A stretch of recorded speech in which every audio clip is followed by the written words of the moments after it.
Hello and welcome to How to Be an Icon, bonus episode of extras.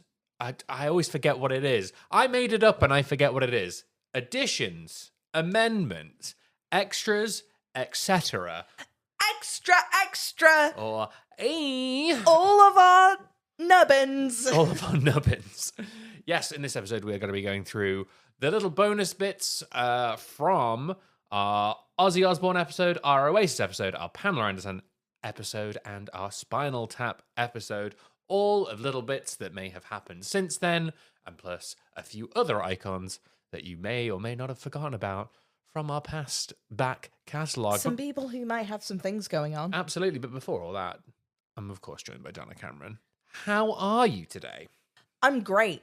I've had a day of cleaning things. You're like really, you're really like Mrs. Hinchmaxing at the minute, You've come down and you're like, I think grey and crushed velvet, that's what I want everywhere. I have purchased a whiteboard. Yes, and it's the most exciting thing that you're genuinely so excited by this. It's quite a big whiteboard. It's quite a big whiteboard. How would you describe it? A big whiteboard? I would say that it's like if it was in a classroom, it would be the secondary whiteboard. Do you ever have that where it was like you'd have like the big main one and then just one just like sort of stuck on the side of the wall and it's like, all right, I guess, No, because I tended to work in classrooms where every wall had a whiteboard on it. So you could just like roam. You were like 360 teacher. You were like... That's what Charlie XCX is talking about, right? Yeah. 365. Bumping that whiteboard. Always did. Always walked into it. Anyway, but we have organization. Yes. I have a real I've bought this whiteboard. It will fix everything. This is the way chapter that people buy planners. Yeah. This is a new chapter in your life. You're going to buy a file of facts next and a Rolodex. You're just going to get everything sorted. Productivity maxing. Wow, Jared. All the children who listen to our show, who I know they do. Yeah. They don't know what a file of facts is. And isn't that a shame for them that they don't know what a file of facts or a Rolodex is? I remember my dad buying my mum a file of facts, a new one for Christmas, and it was leather. Oh my gosh. It was either pink or red. I genuinely cannot remember, but it was so like... That's so tasteful. That's so classy. Engraved. Oh my gosh. So I think we're going to work backwards from Spinal Tap because we don't really have that much to say about Spinal Tap and work backwards from No there. one in Spinal Tap had a file of facts and it shows. It sure does. They would have gotten everything so much more organized, That tour wouldn't have been such a sham if they'd have just bought a file of facts and got things going. From A to Z. Yeah, no, but no, I'm looking forward to the new movie. It's coming out pretty soon. I think it's either out now or just coming out. I think reviews have started to come out for it, but I don't think we're able to see it yet. And you know what? I think I have a little bit of the thing we talked about with The Naked Gun. Yeah, I'm just so excited that we get a comedy. Yes, in cinemas. Yes, it's because straight up. It's such a we don't get them. We they don't. always go to streaming or they don't get made. They get made into shows. So we get movie. Pure comedy. Movies. Popcorn. How do you feel about it? Do you think it is going to live up to the anticipation? As legacy sequels go, as things like that, it has a point to existing, which is more than I can say for many of the other sort of remakes and legacy sequels that we have had, where I go, Bridget Jones 9, she's still got another baby. She's got a new arm. Yeah. Yeah. So it's like, well, at least this has a purpose that I can go. I have seen other people talk about it, and we won't mention who. The rest is entertainment. Make the point that previously you'd go, why would a band this old ever reunite? And you go, many legacy bands are now getting back together. Yeah, so it does make sense as to why now would be a time that you go, yeah, this is the thing that would exist now, as opposed to kind of like you say earlier on, it would be a bit like, why would these guys still be together kind of thing. In relationship to this, a thing I have actually not spoken to you about. Oh, okay.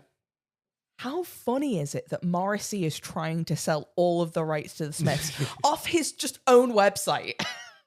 He just put up basically an Instagram post being like, hey guys, done with the Smiths, boo. Do you think we should put a bid in? Do you think we could own the... So here's the thing. I looked it up. Oh, okay. I looked up to say, we can't afford it, but like, oh man, I want him to do the thing that you see on houses.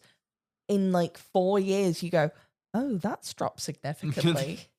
Yeah, I mean, how much is he wanting for it? Is there a price, or is it just like a... You have to email him, and the email leads nowhere.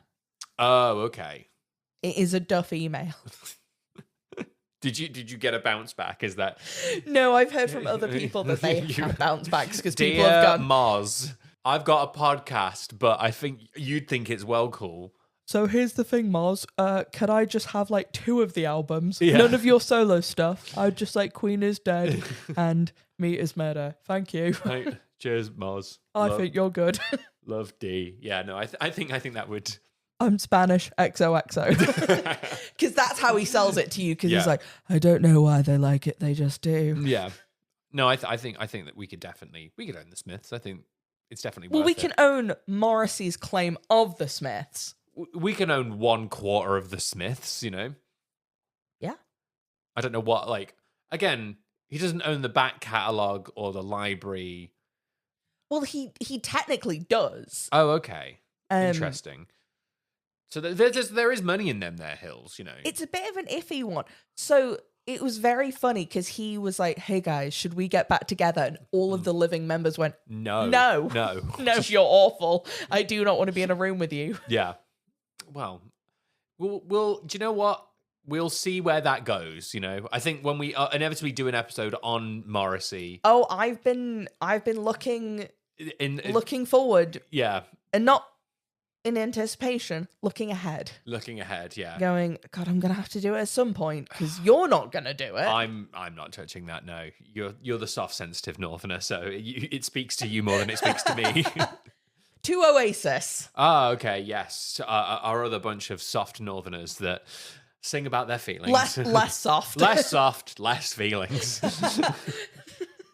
Yeah, Oasis, who are still on tour currently. They are still going around. There's been like murmurings that they've not been getting on, but I don't actually know. I don't know how true that is.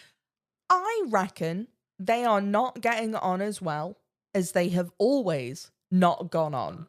Do you know what makes me get on quite well with my siblings, though? A bunch of money. 80 million quid. That really would smooth over. Not that I have any cracks, you know, that would need to be filled by that. But it would, you know, I love hanging out with my sister. I tolerate my siblings. But, you know, 80 million quid. Oh God, would be oh my God, joy. guys, what are you up to? Tell me. Tell your me favorite everything. food. Like, yeah, I'd know everything about her if someone was like, yeah, you just got to hang out with her for 80 million quid. I'd be like, well, I'd have done it for free. So I have heard they only get paid the rest when they're done. There is a lot of money being withheld because they go, Oasis are definitely not gonna.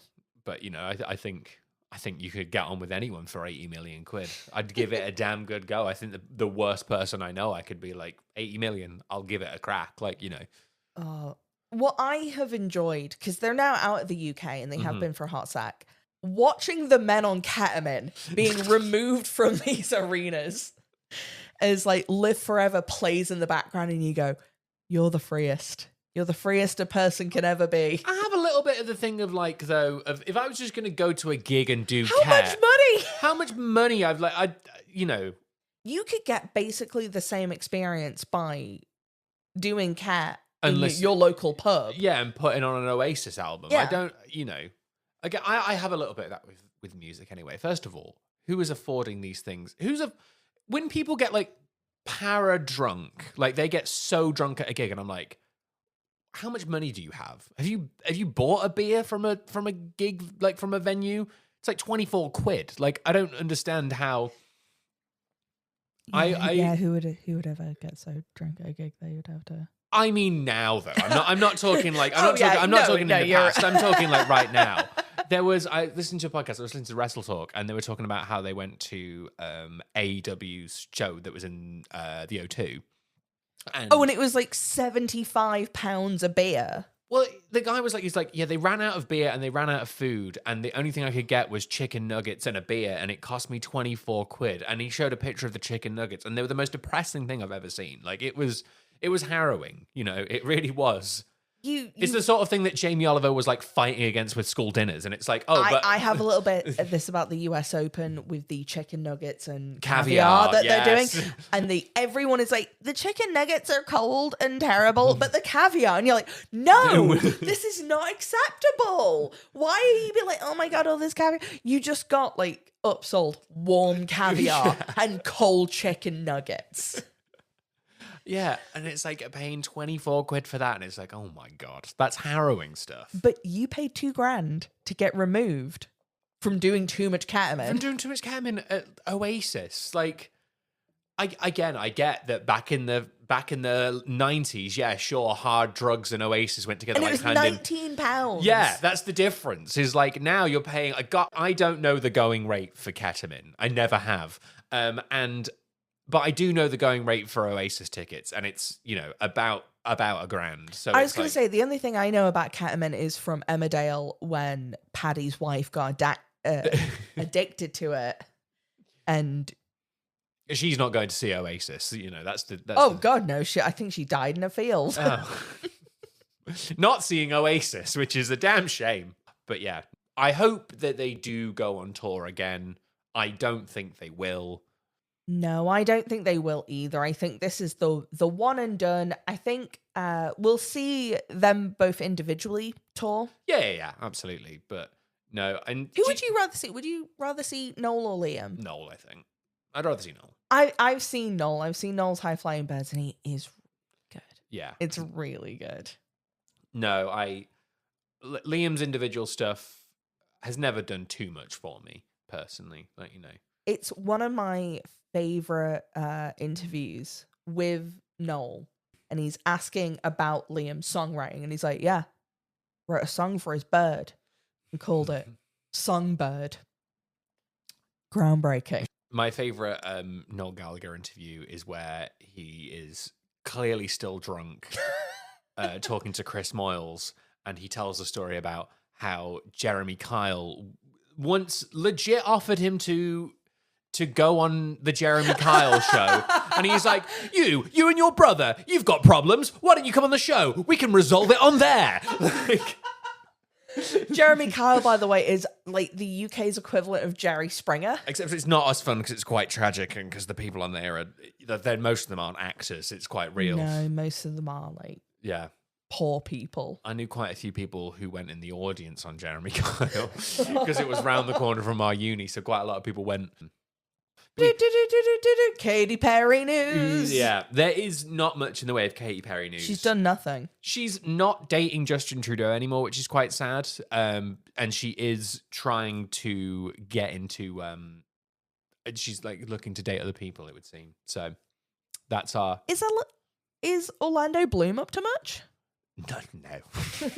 God, he's just sleeping around. Look, he's at home now. He's not got Katie around. He's thinking about all of the roles that he can do for women, minorities, and himself, and himself and his friends. Yeah, you're right. But we're talking about odd couples. You know, Pamela Anderson, a really fun episode, by the way. We've not actually spoken that much about the episodes that we did on these people. Pamela Anderson. We're getting through it. Yeah, we're getting through it. Pamela Anderson, a really fun episode because I actually didn't know that much about Pamela. I'll be honest, I read her book. I didn't think much of it. I'm not going to like trash her book because she's a woman who's been through a lot. However, I will say she's not an author. She's definitely not an author, bless her. She's a lovely woman, really, really nice, really like the book itself. It's clearly like a passion project. She's really from the heart. Like she's being very sincere. She has been very, very sincere. It doesn't translate very well. she's a bit fluffy for me. It's a little bit. I admire the fact that she did not ghostwrite it. No, she did her book, it's absolutely and it's 100%. her words. Yeah, but you also go, Yeah, When they say there's a book in everyone, I don't think there is. I don't think there is. It's the thing of like, we read a lot of autobiographies for this show, or a lot of like biographies and stuff. And there is something about, even though you've heard the story a million times before, there is something about hearing it in that person's voice. So you're not necessarily getting a new insight. You're probably hearing the same anecdote, but it is like, oh, you are getting a bit of a different sort of perspective. You're hearing it, unfortunately for the phrasing, from the horse's mouth. Yeah, exactly. And there is some weight in that, even if they're not necessarily saying anything new that you've not heard before. They're just telling you. You go, it's from you, and from that I respect that like viewpoint significantly. Pamela Anderson unfortunately has a little bit of the thing of, and again, on the one hand, I completely get it, but on the other hand, it's like, I could do with knowing a bit more about what you're sort of thinking at this point. Like, she sort of reads some parts of her life a bit like the Wikipedia article, and it's like, it's a bit like, I could do with a bit more, like, you were plucked out of like a stadium. Like, what was going through your head? And like, what did you think in that moment when you were like, moment of Americana that you go, Yeah, and it's like, oh, you don't really have that much to say. And it's like, again, it's probably because you've like retold and retread that story so many times. But it's also a bit like, oh, I could do with a bit more. But I will also say as well, in interviews, she's very candid. She's very nice. She's a very friendly person. And I think, yeah, just someone who I hadn't really ever particularly thought too much about, because she's incredibly well read. She's like intimidatingly well read. Yeah, and you just don't expect that from any celebrity, let alone Pamela Anderson. And like, she is incredibly well read, and it is. I think that's the thing of she tries. She does, however, write her own poetry. She does write her own poetry in the book, and it is like, right, okay, well. It smells like Kim Cattrall scat sing. It really does. But the other thing about Pamela Anderson that's happened since our episode, she is still dating Liam Neeson. There's a lot of like back and forth on like, was it a publicity stunt for the Naked Gun or is it real? But no, she has come out and said to Vanity Fair that it's like, no, I'm not going to play into any PR stunt or publicity. I'm too old for that. Would old Pamela have done that? Yes, probably.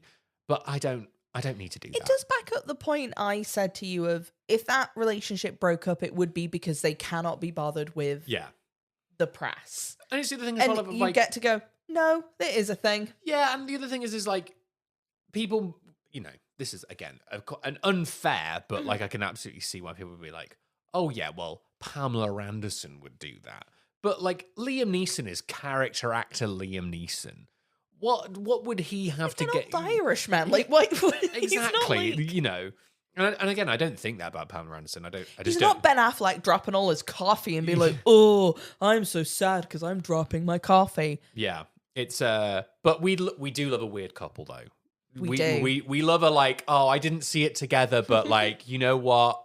Fair's fair, and maybe not so much Ben Affleck and Jennifer Lopez. I think they're a weird pairing. I think they're also very weird. I also think it's very fun, just the way that they like snipe at each other. Yeah, they do. And like put stuff on each other's lawns and post about each other. It's all just and then get back together and like, it's so weird. He showed up like a stepdad. Yeah.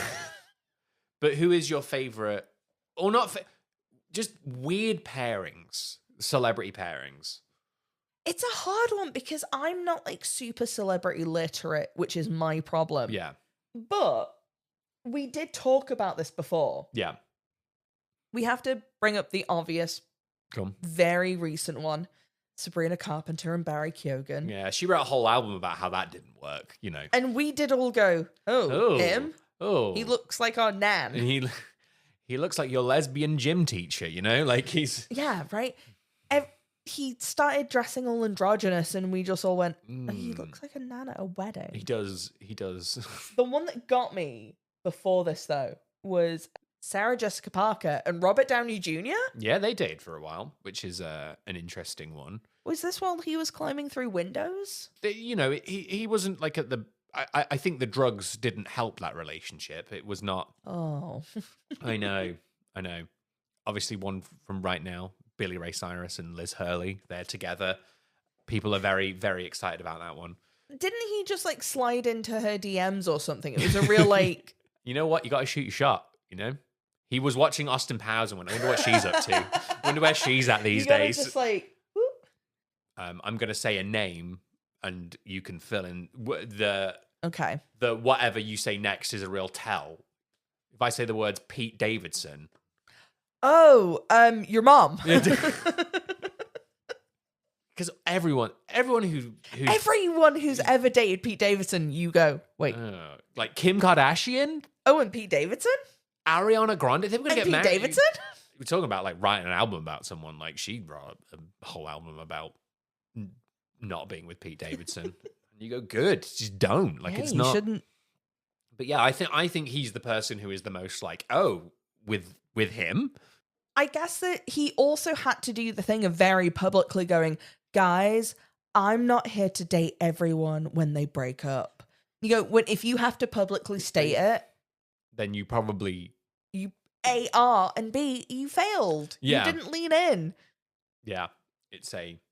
I do enjoy a weird celebrity couple. And I hope Liam and Pam stay together because they're very fun together. I want Jojo Siwa to like start dating. Oh my God, Jojo Siwa and that guy from Celebrity Big Brother. She can get weirder. Chris, oh God, what's his name? I'm going to have to look it up. Yeah, Jojo Siwa and Chris Hughes, they are still together. I know. Isn't that fun? Jojo Siwa and Chris Hughes. That's the weird couple. Yeah. They're my favorite weird couple at the moment. The other one we have noted down on the board that is making me laugh, it just says Katy Perry and everyone. Katy Perry and everyone. Because it's like everyone she dates, you're like, really? I don't know though. Like her and Russell Brand, like in hindsight, yeah, they're a weird couple, but like at the time, I didn't think it was that weird. Her and John Mayer, you're like, sure, I can see them. Justin Trudeau, I'll admit, is an odd one, and Orlando Bloom, also odd. I didn't see it coming, I'll be honest, but they were together for a while. And then she went to space and ruined it. Who do you think she's going to date next? Man, who like has recently left governmental office? You know, it's like this Peter Mandelson fella. I hear he's free now. Katy Perry, Angela Rayner. Oh God, she's just lost her job. She loves kissing girls as well. Oh, she does. Katy Perry, not Angela Rayner. I mean, hey, maybe Angela Rayner does like kissing girls. We don't know, but yeah, she's just lost her job. So Katy, like, head it up, you know, make it happen. Ozzy Osbourne. Still dead, isn't he? He's still dead. Prince of Darkness hasn't figured it out yet. No, he hasn't. That's crass. Neither has Sharon. No, again, we can't be talking about that. You can't be bad mouthing Ozzy because the last person who did was Becky Lynch and Kelly Osbourne had some things to say. This is we've brought wrestling into it. Finally. No, WWE did a show in Birmingham, and bad guy or bad girl, I guess she is. Heel Becky Lynch was like, I want to get out of this town. It's a rubbish town. The last good person from here was Ozzy Osbourne, and he left for LA, and he's dead now. So, and Ozzy Osbourne and the Osbournes and WWE have had quite a good relationship. Yes. They've worked together quite a few times. But Kelly Osbourne was not happy. And people at first thought it was like, oh, she's playing into it, but no. She was not pleased. She was very much not pleased, and it's unknown, but it was speculated that WWE did apologize, not publicly, but did in private apologize for the comments made. It's a difficult one because we've talked about this, but yeah, it is on the one hand, it's good wrestling stuff. It's the best. Your sport team sucks. The band you like sucks. Yeah. She knew what she was doing and she knew the reaction you get from that crowd at that time. I understand from Kelly Osbourne's point as a person who's just had their father die, that's not funny. It's like neither's great. Yeah, so there's like a history of this in like wrestling of like people, it's a way to get what they call heat, which is, the reaction, the boo reaction that they want, which if you're a bad guy. And it's so easy. There's some things that are really easy to do. Yeah. Your local sports team sucks Yep. is like the classic one. And yeah, there is a history of people who have recently died. A very tasteless but kind of classic example that people go to is the wrestler Eddie Guerrero had recently passed away, like very, very recently. And bad guy Randy Orton came out to his friend Rey Mysterio and said, Eddie's not up there. Eddie's down there in hell.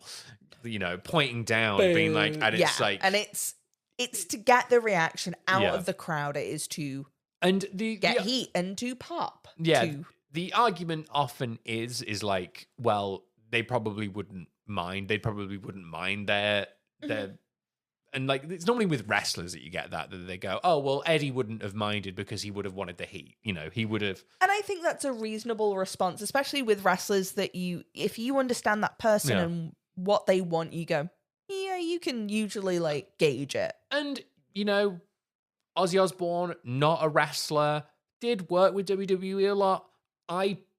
Personally, I don't think he would have minded. I think he would have gone along with the show of it. It's definitely never our place to say. But No. I also agree with you in that like the bit is too funny. Yeah, and I think he would have appreciated being. Yeah, he wouldn't have minded that. However, because he's not a wrestler, it does sit weird. It's not. He wasn't that in with WWE that they would have been like, oh well, yeah, we know he would have been fine with it because he said to us, kind of thing. We don't like, and I think that's where.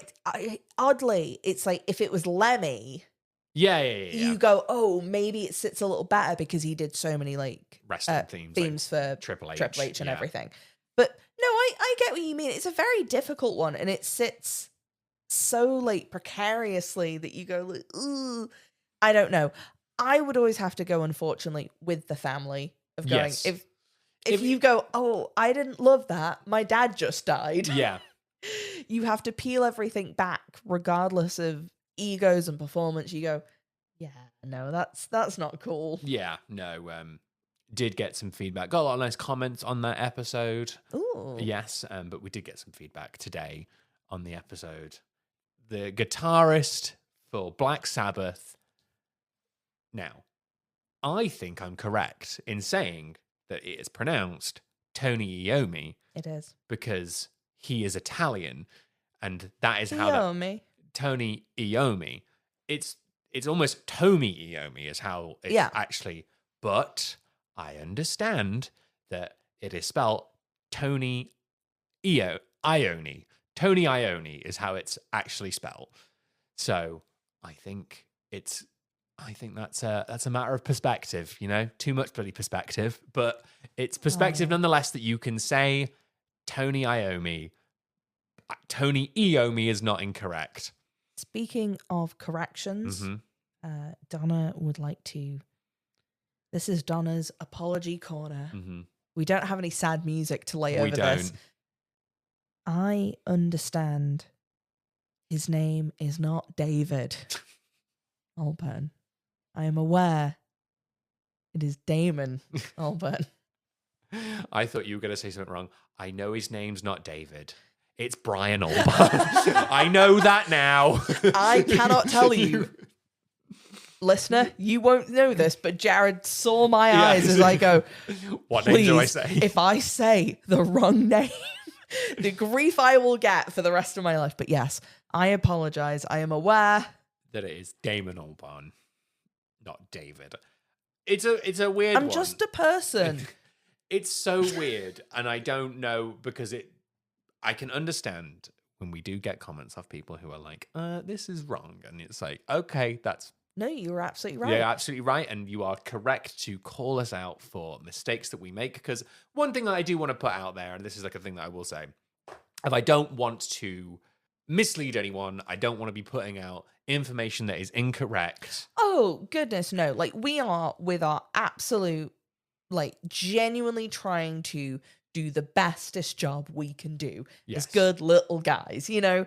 Like, we are researching and making notes. But we are simply human. Yes, we are. And there is only so accurate people can be. Yes. But one of the things is that, and I think we have both expressed this to one another, I know that we will do an episode and we will write out the script, we'll have written it, we'll have like edited it, Yep. we'll have like made notes and done all these things.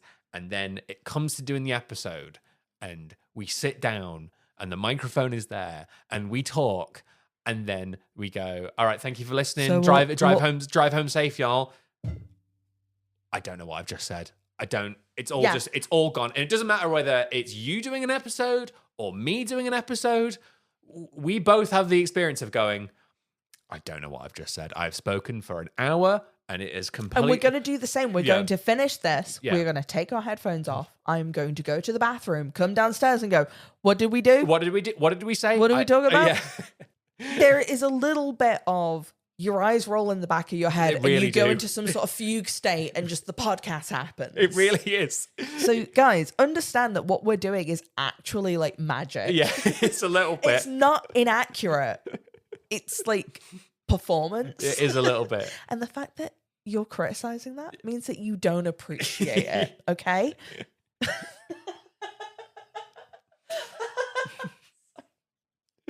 But there is a little bit of an element of that where you are just like, I get a little bit Ron Burgundy about it, where I will just read what is on the page and I don't know what is actually on there. I may have written it. I've completely written it all out, but I just go with a real like... The show has to continue and I just have to say things. So, yeah, no. But like when it comes to pronunciations of names as well, sometimes it is just like you say it in the moment and you just kind of go, yep, all right, that's the take we've gone with, you know? So it is difficult to like sometimes know that you have said the wrong thing. We both listen to the episodes and then sit down and go, I can't believe I've said that. Yeah. And we're never going to tell you them. But like, there are some of them that do keep me awake at night. I have like been falling asleep going, I cannot believe I said that. Yeah. And there's also the other thing as well of like, that is what these episodes are for. So that when we do have our amendments, we can go and say, we know. I get it. I got it wrong. Like, I understand. We're both intelligent adults who can understand things. It's just like sometimes you research things and you just go, oh, yeah, that's it. But no. By the way, if you haven't already, please. And why haven't you? Please leave us a review on whatever your podcast platform of choice that you have. Whether you are listening, say we're good. Whether you are listening on Apple Podcast, Spotify, anywhere else that you may get it. We are also on YouTube. So if we are, just give us a like, give us a comment. Give us a comment on Spotify. We really do appreciate it. You can also, now on Spotify, send things to people. You sure can. So if you have listened to one of our episodes, really liked it, send it to a friend. Just be like, hey, just message them and be like, this is pretty cool. This is pretty cool. Just be like, yeah, I really like this podcast, and just send it along. Just send it off to people. We really would appreciate it. You can also subscribe to our Patreon. It is free. We do bonus episodes and post shows. We are going to be doing for the month of October, because last month / this month, we did, of course, our summer book club. October is going to be our spooky club. Midnight Horror Club. Yes, we haven't figured out the actual name for it yet. We're workshopping on it. Yeah, we are currently workshopping it. That's what the whiteboard is for. But yes, no, we are going to be doing a Halloween club. We are going to be going through and doing a spooky book, a spooky film, a spooky video game, and a spooky something else. It's going to be pretty spooky. It's going to be very, very spooky. But yes. But hold on to your pants. Yes, it's going to be scary, scary stuff. But Ookie dookie, spooky dookie. But yeah, Donna, do you have any recommendations? Oh, I do. Oh, okay. I sure do. If you're listening to this, you should watch And Just Like That. We have started watching And Just Like That, the sequel series to Sex and the City. This I do not enjoy at all. You This see, is like war crime levels of horrendous. And we will do a full podcast on it. But my recommendation is watch it. So we are up to season 2 now. And I know we're a little bit late to the party on this one. But to say that some of these people are like the worst, like just awful people. And it's like getting worse every episode. It's like actually stressful. You kind of go with of like, how do they do worse? They're kind of almost like that. It's like almost Sunny levels of like, what do you? It genuinely is. It's like what do you mean that this is what you've done? The choices, and I'm not going to spoil them for you because if you haven't watched it yet, there are some bits that you go, oh my God, what do you mean they did this? We watched an episode the other night where a thing was revealed where we both, without any irony, both went, oh no, oh, okay. Oh, that's awful. Gross. Yeah, it's like truly, genuinely like, like immediate repulsion is the thing that as but soon it's as played as like, isn't that fun? And it's isn't like, that no. so like, meh. It's like, no, that's a crime is what that is. Disgusting. All of its crimes. So that's my recommendation for summer's over.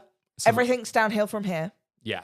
Watching just like that and go, understand how you can be better and not this. That's absolutely Jared, how about you? Do you have anything better, please? Yes, I do. I do have a recommendation that it is to do with an upcoming episode, and it is the book Disney War. I don't know who it's by. I'm really sorry. I'll probably talk more about it when we get to the episode and who it is about.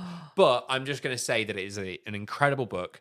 If you enjoy Succession and go, I want more. I want Succession, but more. And real. And real. There is a huge chock-off book that you can read all about Disney and Michael Eisner and his time in the Disney company and the high highs and the low lows. Ooh. I'm currently reading the part right at the beginning. I've not completely finished it yet, but it's an easy recommendation. Mm-hmm. If you have any interest in entertainment or any interest in business, or just kind of like, I just want to know a bit more about this company and how it operates. If you've watched a bunch of Defunctland and gone, this Michael Eisner fella. Yeah, I've heard a lot about him. What's his story? Then you will get his entire story. But yeah, I'm currently in the part where we're on the high highs. Like everything's going good. We're changing this company around. We're making it happen, baby. And it's like, how could it ever go wrong? And the 90s. Yeah, and then it goes wrong. But no, it's a Disney War. It's a incredible book. I 100% recommend it.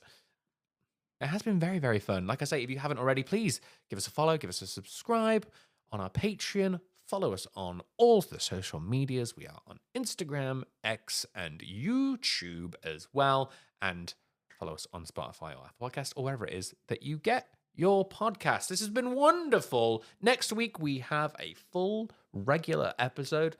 I'm not going to tell you who it's on, but I may have already spoiled it for you. But look forward to that. But in the meantime, look, someone's got to wish upon a star. They sure do. But in the meantime, thank you very much for listening and drive home safe, y'all. Drive home safe. Meep, meep.